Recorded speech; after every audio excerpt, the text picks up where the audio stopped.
Hi, and welcome to Conscious Conversations. Today, I'm so grateful and blessed to have Lyra Casey with me today.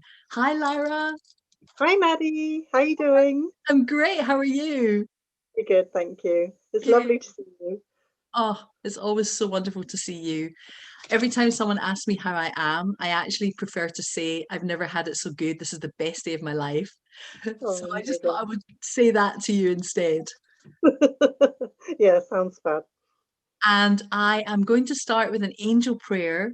And today's topic is all about our experiences with angels. We'll start with an angel prayer, which is just a really nice wee angel prayer that you can say in the morning or any time during the day. Are you ready? Ready? So this is by Lisa Kay, and it's from the book 365 Days of Angel Prayers. My dear angels, I pray that you will be with me at all times to protect and heal me, to give me strength and wisdom. I ask for your blessings to hold my heart in divine love and peace. Help me always feel your loving presence. Please help me to see, feel, and know that you're always with me. Assist me in clearly receiving and understanding your messages. Keep me safe, loved, and provided for, and help me feel joy and happiness throughout my day. Amen. Oh man. Oh, that's lovely. Helps me feel really connected. That's gorgeous. Oh, you're so welcome. And you know what? I was thinking about it. Who better than you to talk about angels with? You're wearing white. You've always been an earth angel to me. And I just love that we're talking about angels. And just for the listeners to let you know, Lara and I met 25 years ago when we were both beauty therapists and working in Champneys in London, the Meridian Hotel in Piccadilly. And we just connected and we've been friends ever since. And it's just been such a wonderful friendship. I remember that very first day. I think I was already at Champneys and you came in for, I think you were coming for your interview. And you had a really heavy camel coat, which was gorgeous, but the spa was so hot. And I remember asking you, would you like me to take your coat? And you said, oh, no, no, I'd rather keep it on. So you did the entire induction in this massive heavy coat. Oh my goodness. So I must have been so nervous. That is Uh, very funny. but it's lovely. And I was so happy that you were back because then you got the job and then we could start chatting and things. Oh, So I remember one of our first, when we sort of started to get to know each other. I mean, you've always been a ray of sunshine, Maddie. Everywhere you go, oh. it's light. Even before all of this, and just it's natural in your soul. You've just got this really beautiful Hmm. child curiosity about the world, and you kind of you just do it your way. And you had that even from the minute you walked in, and I knew that you were special the minute you walked in. Oh, Lara. Well, I But felt, go on. when we started chatting, I remember having a conversation about angels, which was kind of strange because I've never entirely believed, and something happened to me, and it was an experience. And I remember coming into work because I was late, and you came into my treatment room and asked if I needed any help setting up, and we just ended up talking about this experience I'd had. Um, and it was, shall I go ahead and tell it now? Do you? Yes, no, the thing that's amazing is that I actually do not remember having this conversation with you about angels way back then, 25 years ago. That uh, is incredible. So yeah, definitely tell us the story. I'm so excited to listen again. It's my interpretation. So I was living in London with Marcus. We'd just moved in to this place in Cricklewood, and my family home is in Salisbury. So I always go by. I used to always go by train from Salisbury to London because I never liked driving in London, Hmm. and I did this for ages. It took me forever to kind of pluck up the confidence to actually drive. So I always went by train. I had my train booked to go home that weekend. I bought the ticket. It was £32, I remember, return, and I was going Wow. to family, and I was really excited. And as I was leaving the door, I had my everything ready for my rucksack ready for the train. And as I was going out the door, I had this really strong pull to take Marcus's keys. and to drive. He had this Astra van, and to drive this van into Salisbury. And I don't know what made me do it. I just picked up the keys. I got in his van. I'd already paid for the ticket, on the train. Perfectly happy to go by train. And I got on the motorway, and I kind of sort of was driving like he would drive, which is really fast. So I hit like 110 miles an hour. What? And I was kind of enjoying the speed. Uh-huh. And then I heard, as clear as day, there was a voice which said, if you blew a tire at this speed, you would really be in trouble. So I took my foot off the accelerator and I slowed right down, got down to about 50. My tire blew. The van veered off, and because I was on the inside lane going slowly, it just went straight into the the, I don't know what you call it, the lane that you can go in if ambulances come by. Mm. Senior moment. Is it Anyway, the shoulder? Or that's not the shoulder, is it? yeah, it's hard shoulder. Oh, Yeah. the hard shoulder. Okay, uh-huh.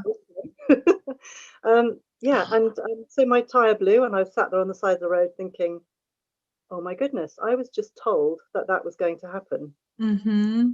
Sat there for a while, and I thought, okay, now what do I do?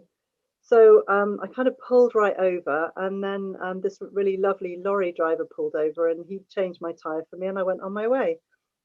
And all the time I was thinking, why is it that I wanted to get in the car? Why is it that I wanted to drive like Marcus drives? Um, and why is it that I listened to this voice and the tire blew? And I remember having a conversation with Marcus's dad on the way back, and he said, um, do you think if Marcus had heard that voice, would he have stopped? And I said, absolutely not. No. And he said, well, there's your message. It's Oh, Marcus Angel talking through you to keep him safe, because that tire would have gone. So oh my that was, gosh, I'm crying right now. This is so beautiful. yeah, and that was for someone who I really wasn't. I wasn't an all-out believer, and even now I still kind of, well, me, I kind of have my doubts, and then I jump in Mm, and I jump out, mm. but that was absolutely clear as a bell to me. Yeah, and I'll always remember that. And there've been a few other little things that I'm always. I mean, you're so positive when you look for these coincidences. You're so like 100%, and you look into it. I'm sort of looking a bit cynically and think, well, could that have been this, or could that have been the other? But there's Mhm. been a couple of other things that have been out there. Two other experiences that I can think of that I really feel that I was guided by angels. Well, before you share these ones, which I really want to hear, we all really want to hear, that was so beautiful and such a gift. And I've always thought this about you. I've always felt like there's something otherworldly about you, that it's like you have one, and that's why I think you are very, like you call it cynical. I think that it's like you have one foot in the world and of the world and one foot in the other world. It's kind of like you're in both, and the very grounded part of you keeps you very realistic and rational and like just very the word is just very grounded and very calm about things. But there's this huge spiritual part of you that's like completely no boundaries, anything goes, anything's possible at any time. And that's how I see you. It's like you're it's like a very grounded awareness that you have, that maybe I don't have that way. I don't see the world that way. I'm really just, you're right, I am just kind of like, wow, this happened and this is what it was. But I love that about you. I love that you have this very like just very grounded and anchored energy in both worlds, which I think is a really important thing as well, you know. Oh, Maddie, I do feel like I've got one foot in, one foot out. Yeah, I do. Um, I think that. yeah, but sometimes it's good to kind of let go and not, just to go with your instincts and to enjoy the moment. And Mm. sometimes, you need to sort of settle in and touch the earth again. So, Mm.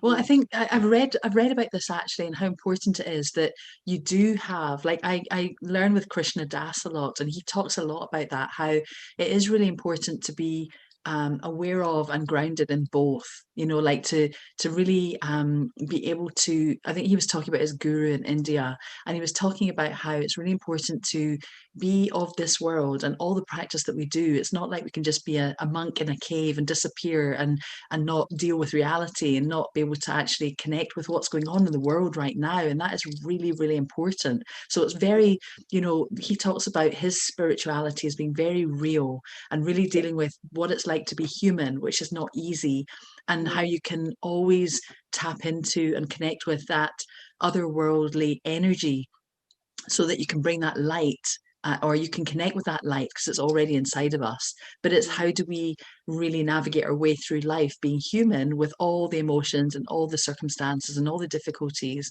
and still have that connection to the other side, and have that guide us more, or at least we are able to listen to that voice. And you do listen to that voice when it comes through, because you don't have a choice, right? Yes, I do, but sometimes I don't, and sometimes I need a little inspiration, and that's where my amazing friends and you are, right up there, Maddie, with this kind of innate ability to know when to send me a text or a picture, or Mm, there's been so many times yeah. just when I've been really floundering, and then you are, and your book, the Maddie Sparkles poetry book. I Hmm. use that like angel cards. So I just flick it open on a particular page, however Oh. I'm feeling. If I'm feeling a bit down or a bit sorry for myself, or I Hmm. can't get motivated to do anything, I'll Hmm. just flip it over a random page and just read that. And there's always something there that lifts me. I So love that. gifts, they are really, mm, Pardon? they're real gifts. And, Thank you. you're like this sort of fairy that goes around with little gifts for people when they need it. Thank you so much for sharing that. I never thought about doing that with that book. That's so cool. What a great idea, just to flip it open and see what Yeah. poem comes up for that day. Oh, I love, thank you. So let's hear another one of yours, and then I'll share one of mine. What else has happened for you with the angels? Um, I had a really difficult time when a beloved member of my family was addicted to drugs, and it was really, really hard. Mhm. And I decided that I needed to go and seek help to find out what was available, how I was going to cope, and to understand a bit more about it. And I went through the doctor who sent me off to this place, and it was a door on a high street with graffiti all across it. There's rubbish everywhere. It was a really uncomfortable environment to go in. Anyway, I sort of went in and up these stairs. It was very dark, and when I got to the top, it had sort of the tables where people were talking through with counsellors. Mhm. Counsellors to me looked like kids. They look like teenagers, or just really young 20 somethings, who were talking to lots of different types of people. But I remember sitting there waiting. I was just sitting on a bench, kind of by myself, really not knowing what I was going to say, who I was going to talk to. And the longer I sat there, the more sort of cold feet I got. And I thought, I don't belong here. These are not my people. I don't know anything about this. I'm going to go.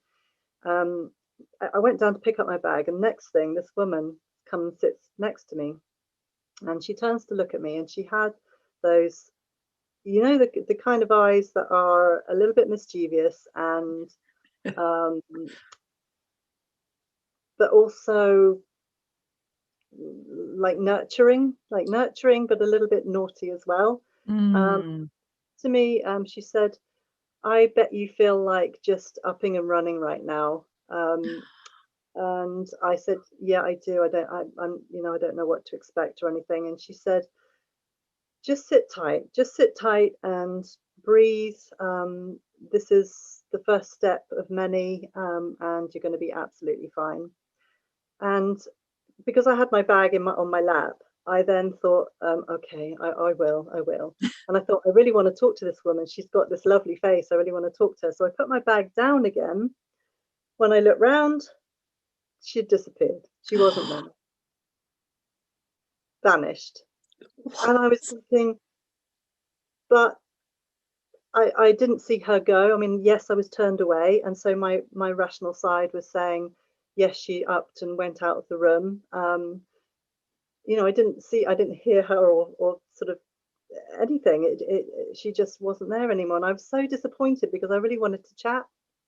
And I was just sort of thinking about all of this strange thing and what she'd said, and I was just breathing, and then it was all okay. And then I had this really amazing counsellor who just talked me through everything, and it was the beginning of a 10-year kind of journey in getting better and you know, helping my loved one through and me coming through it sane.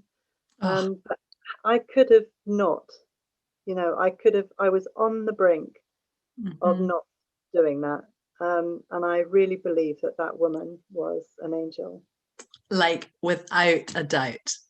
Like again, I felt really emotional when you told me. I got goosebumps, like without a doubt. And our rational mind, our logical mind can't or maybe won't let us go there or understand it. And it's not for us to understand. But I mean, that is just, and every time I hear it and every time it happens to me, my mind is blown every time. Like it's the first time it's ever happened or the first time I've ever heard a story like that. But I Tell me, Matt, just, I want to hear one of yours. oh, well, I've got a few actually. The one that I've spoken about recently was, have I told you the one about when I was trying to find my grandma's grave? Have I told you Yes. that one? I told you Yeah, that but one. time ago. You can tell me again.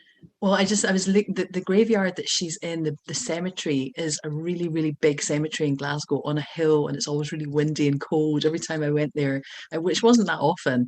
But I always remembered, like, oh, I just want to go see her and then leave. And then just 2 years ago, when I was back in the UK, in Scotland, waiting for my green card to come through, and there was a funeral that I went to while I was in Glasgow. And it was at the same burial ground, the same cemetery as my grandma. And I thought, you know what, I'm going to just go and see her and say hi and get this few words and just be with her presence beside her tombstone. And this place is so huge. I went around to where I thought it was, and I was looking around for probably about 15 minutes, walking around in circles, kind of going up this end and turning, coming back and going up and down the rows and trying to find her, couldn't find her at all. And I just thought, I can't leave. I can't just like say, oh, well, forget it. I'm not gonna stay. I have to find her. And she's next to my grandpa. So the two of them side by side. I should have just done this right from the beginning, but I didn't realize I was going to get so lost. And so I said, you know, out loud, I said, Angels, please, will you help me find my grandma? I really need to find her. And I've been looking for her for 15 minutes and I have no idea where she is. I thought it was here. And then I heard this voice, and this voice said to me, you know, wherever I was standing, it said, walk forward. And I walked forward.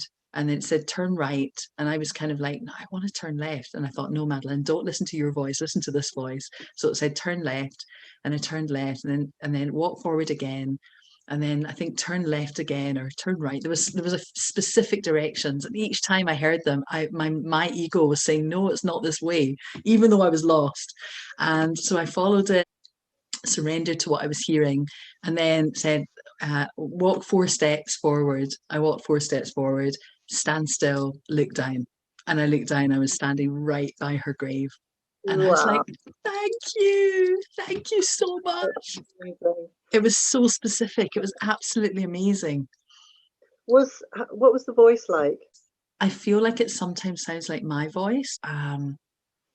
It's like a much older, wiser version of me, like a me that I would love, that I want to step into, that I feel like I'm becoming more of that person. But it's like this really grounded, like infallible. There's like no question about this person's voice. There's no question about whether it's right or wrong. It is right every Yeah, time. yeah. And it's just this voice that is not, it's not so much something that I've thought up, that I'm thinking with my brain. It's something that is, it's almost just like behind my head, that's just Mhm. that speaks. That and sometimes the more I practice, like been doing this a lot recently, the more I practice, it happens quite fast. And I have to be very specific about, is this me? Is this me talking, or is it that voice? And I'm beginning to be able to tell the difference quite clearly now Amazing. of you know, of like when I'm thinking and speaking and willing a thought versus this voice that's just like there and guiding me. And the other thing is I always feel heat around the side of my face, really strong heat. Yeah. Okay. That's interesting because the feeling I got from, you know, both those encounters and another one as well is that sort of surety. There is Mm-hmm. the absolute no question. Mm-hmm. This is what you're doing. You know, it was, yeah, Yeah, it's like someone's just like taking you by the hand. They're like, don't argue with me, don't question me. I know what I'm doing, and you're coming with me, and that's it. And you're like, yeah. okay, I'm not going to argue. It's Mm, that kind of feeling, but it's a really loving presence. It's a very loving, you know, they've got your back. They know, you know that you're not going to be led to do something wrong. It's like, it's so clear that that's why, like when you heard it in the car, like in the van, like slow down, mm, it wasn't coming from you. And it's very clear because you yeah, knew you had to listen to it. mm. Yeah, and It, it's been interesting that the couple of times that I've felt that and really believe that their angels are talking to me, there's always been a kind of a hint of humor, which Mhm. is really funny because you know, I'm quite a serious person, Oh, and as you say as you're laughing. I think it is, you know, I've kind of, you know, I like that's something I aspire to be, is to find humor in everything, and I, you know, I do tend to look on the serious side a lot, but my Okay, choices that have come have let me been, ask you something. Do you think you're a serious person, or do you think that you can take life seriously? yeah, taking life seriously Because probably. I'm like that too. I actually can take life very seriously, even though you might not ever think that, and people that know me might not think that. But I can take life very seriously. And I remember thinking when I first got together with Sean, I was like, you know what? I know I seem really happy-go-lucky and carefree, but I actually can be very serious as well. And Mm, it's a side of my personality, like listening to you. It's like I do, it's the angst, it's the anxiety part that I just have to really train myself to let go of, because that's the part that makes me take things really seriously. mm. So sorry, continue. I interrupted you. No, that was it. That was all that I enjoy. I enjoy that kind of humorous, even in a really dangerous situation. There was Mm. like a hint of, you know, just the voice saying, if you blew a tire now, you'd really be in trouble. It was a Right, kind of a, you know, that's what's going to happen, not stop. You know, you're going to right, crash. right, right. Be, if I was telling somebody else to do that, that would be that would be my urgency Hmm. right now. But this one was a, you know, it's kind of humorous as well. Yes, it sounds like it's that wisdom. It's that there's no harm for that, for the voice. It's like they just know, Yeah, so they don't they're not worried. without the anxiety. Exactly. And in that moment, that's what you needed to hear, because maybe if you'd heard it in a very abruptly, like stop, then you would have panicked, Yeah, versus the way it was that's it. presented to you was a really kind of, okay, I'm gonna follow this. I need to Mm, listen to this. Yeah. mm, There was another one actually that when I was I spent a summer in the castle in Loch Lomond. It sounds so exotic. When I was back from New York, I was at drama school at the time, and I had a summer in this castle that was used for the Youth Hostel Association, and there were people that came from all over the world with their backpacks and to stay in this really amazing castle. And because I was working there, I was living there, and it was haunted. I mean, I heard it was haunted, but I had some experiences with that. It's quite interesting with the ghost of the castle. But there was one of my jobs was every day was to take the key, the master key for all the rooms, and unlock them in the morning, like at 6 o'clock in the morning. There was like the library, and there was like the dining room, and there was another like a public room or something that people were not usually allowed to go into. And I had the key to all of these rooms. So one morning, my job was to go and open the dining room and prepare everything for breakfast. So when people came up at 8 o'clock in the morning, everything would be laid out for them, and the tables and the kitchen would be organized.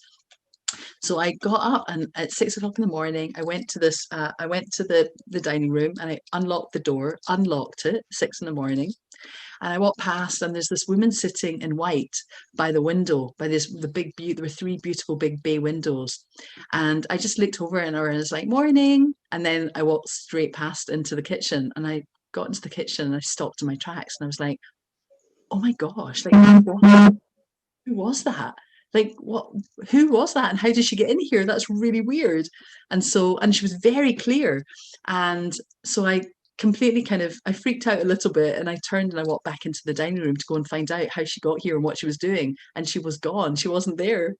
And so I walked over, yeah, I walked over to the window, and I just kind of sat where she'd been sitting, and I felt this incredibly beautiful warm energy like flooding up from my feet, right up through my torso, up to my, like, around my face. And I was just like sitting there thinking, wow, was that an angel? Like, who was that? Like, what was that? What was that about? Why did I just see her? And I sat at one of the tables looking out of the window, and I ended up having this whole conversation with her and feeling this very strong heat around my face. And it was just this really beautiful moment, and it was like really vivid. So I haven't actually had something like that happen since then. That was a long time ago, but that was really quite bizarre as well. And were you talking? I mean, could you see her at that point, or was your conversation when she'd already gone? Yeah, she'd already gone. I was talking to the energy and just sort of Uh, sitting there. I mean, thank goodness there's no one else around. But I was sitting there at the table having a conversation with her. And it was just, asking her about who are you and why you're here. And she was just kind of like, I'm protecting the castle. This is my place. I've been here for years. I find it so peaceful to be here and sit and look out the window. I mean, maybe it was a woman who had lived there once upon a time before. I mean, she wasn't the ghost of the castle. The ghost of the castle was apparently called Veronica, who was the daughter, a young daughter who died when she was a teenager. But there was this woman was just very peaceful, very when I was speaking to her, I had this very strong energy, just heat up and down the right side of my face and all down the right side of my body. And I was just kind of talking, and I remember just sitting there, not being able to see her, but really just having this conversation as though she was there. It was really quite interesting. and how lovely that she would choose you to, know that it's safe to appear. Oh, wow. I never thought of it like that. You always have such a wonderful way of holding up the mirror to me, Lara. It's quite amazing. But I never even thought of it like Yeah, that at all. But it definitely felt like a real blessing. That was really a really beautiful experience, and I remember it so clearly. So, yeah, uh, gorgeous. was there any other ones that you wanted to share? Um, there was another time when I was going to a hen do, and this was a really tricky hen do because it was with my brother-in-law, and his wife to be really doesn't get on with the family at all. Mm-hmm. Um, and it was a very difficult situation. And I was the bridge between her and my mother-in-law and Mm-hmm. our family. And I felt like it was really important that somebody was there to help that relationship develop. Um, it was in Kensington somewhere, and I remember arriving by train, and something happened. I don't know whether I didn't have the right address, or I got off and I thought, oh my goodness, I don't know where I'm going. Mm-hmm. Panicked. I didn't have any way of kind of figuring out how I was doing it. I didn't know which bus to get on. And there was this. I thought I'll go and ask the bus driver. So there's one bus. It was empty, he was just sitting there. And I got on the bus and I said, "Can you tell me where this particular road is? And can I walk there or do I need to get a bus?" And he was very dismissive and said he didn't know. It wasn't on his route. And I thought, oh God, that's it. And then again, this woman appears behind me. She hadn't been there. It was a very open space. There wasn't anyone in front of me. There wasn't anyone behind me. There's no one else I could have asked. And I Wow. definitely wanted to ask her as opposed to the bus driver had I seen her, but she wasn't there. So Mm-hmm. I stepped down from the bus and she was there and she said, "Oh yes, I know that one. You need to go through here, go through there. This is a one-way street. It doesn't look as if you're in the right direction, but keep going and you'll get there." And then she wandered off. I looked at my bit of paper again and I went to say thank you, and she had disappeared again. Oh, all these people that you want to say thank you to, and they've just gone poof, out of the scene. Wow. My Yeah, gosh, do you think it was the same person, the same angel that showed up that time? it was Uh, very energy. Similar energy. Maybe it's your guardian angel. very different. No, I was saying it's a different Oh, energy. different energy from the one in the waiting room. Yeah, Oh, yeah. wow. What No, was this one. different? What was different about them? Um, the one in the waiting room was, yeah, someone I really would like to talk to again, and I'm gonna now. You've inspired me to try and contact her again. Right. Um, just yeah, a wise woman with a sense of humor, but a real grounded energy about her. Mm-hmm. This one was very matter of fact and no stress, and almost like, don't be silly stressing, that's silly. Right. Kind of, just get on with it kind of attitude. That and and I've learned something from that as well, that when you stress, nothing gets done. You can't think straight, you can't learn, you can't do anything.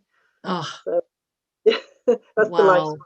isn't it, to I love that. I love that you've seen people. This just reminds me, I'll just finish with this one. This reminds me of when I was in London and I think I was quite new. And I remember standing at Oxford Circus looking at the tube map and I couldn't figure out how to get wherever it was. I was going somewhere, another part of London from Oxford Circus, and I couldn't figure out how to get there. And I was looking, I think it was probably the district line or the circle line that I didn't normally use, or the green and the yellow ones at the district and yeah, the district and circle line.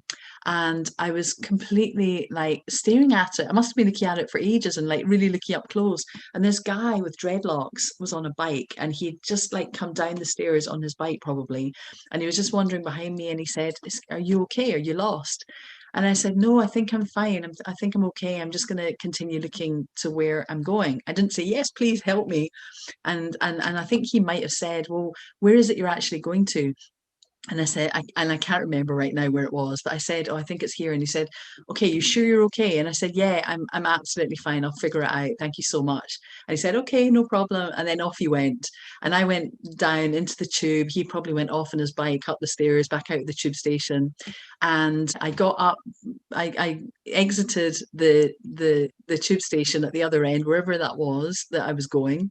And I wish I could remember where it was, but it was somewhere that I don't even ever go. It might have been somewhere like even like Notting Hill, or there was some part of London that I was really unfamiliar with, and I found how to get there from Oxford Circus. And I ended up coming out the tube station, walking up the stairs. You know that bit where you walk up the stairs and you come out to the light, and you arrive at the place that you've arrived at. And just as I got to the top of the stairs, this guy cycles past on his bike, looks at me, waves, and winks. And then that was it. I never saw him again.